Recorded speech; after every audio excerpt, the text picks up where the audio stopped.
চালের রুটি মাংস কিংবা হচ্ছে ফিরনির সঙ্গে হালুয়ার সঙ্গে খেতে কিন্তু ভীষণ ভালো লাগে। হ্যালো এভরিওয়ান, আসসালামু আলাইকুম। লাইফস্টাইল বাই সোয়ানি ইউটিউব চ্যানেলে আপনাদের সকলকে জানাই স্বাগতম। আজকে আমি তৈরি করব আতপ চাল দিয়ে হচ্ছে রুটি। তো তার জন্য আমি প্রথমে হচ্ছে আতপ চালগুলোকে ভিজিয়ে রেখেছিলাম, দেন হচ্ছে এটাকে ব্লেন্ডার করে গুঁড়ো করে নিয়েছি। তারপর হচ্ছে এটাকে গরম পানি দিয়ে আর একটু লবণ দিয়ে এই আটাটাকে সিদ্ধ করে নিয়েছি।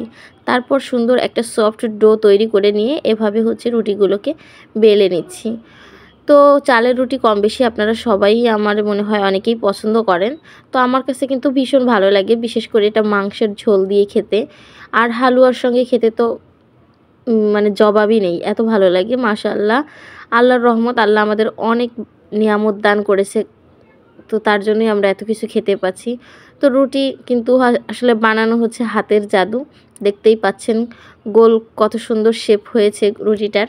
তো একসময় কিন্তু আমি রুটি বানাতে পারতাম না, আমি এই যে কতগুলো রুটি বানিয়ে নিয়েছি। তো ভাবতাম রুটি কেমনে ঘোরে, হাতের সাহায্যে আবার ঘোরে নাকি, কত ভাবতাম, কত ভাবনা ছিল এই ছোট্ট মনে। আর এখন কিন্তু নিজেই একটা সংসার সামলাচ্ছি।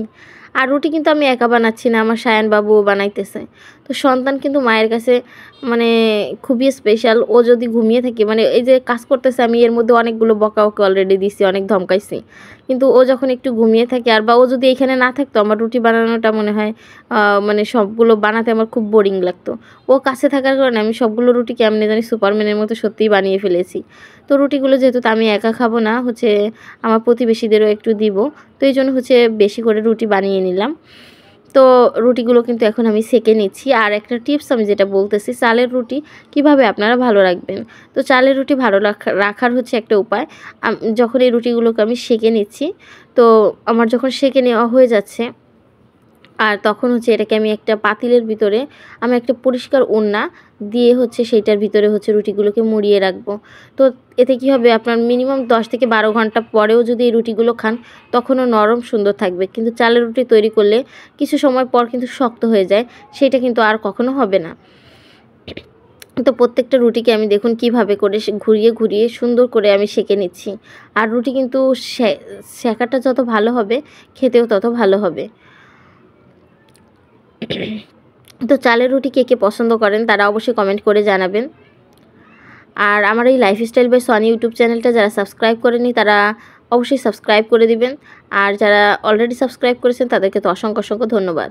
তো রুটির কিন্তু একটা সাইড আমার উল্টিয়ে নেওয়া মানে সেঁকে নেওয়া হয়ে গেছে, আর দেখুন কত সুন্দর ফুলকো ফুলকো রুটি তৈরি হচ্ছে।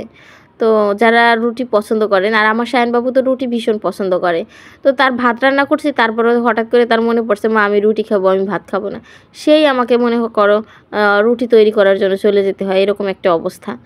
তো এই রুটিগুলোকে এখন কিন্তু আমি যে একটা রুটি আমি কিন্তু সম্পূর্ণ সেঁকা দেখিয়ে দিলাম, কিভাবে আমি উল্টিয়ে পাল্টে সুন্দর করে সেঁকে নিচ্ছি। আর এই হচ্ছে আমার রুটি রাখার প্রসেস।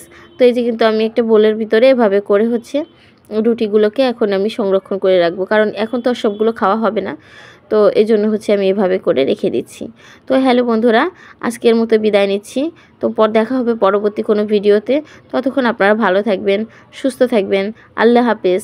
আর সকলকে রুটি খাওয়ার দাওয়াত থাকলো, চলে আসুন আপনারাও।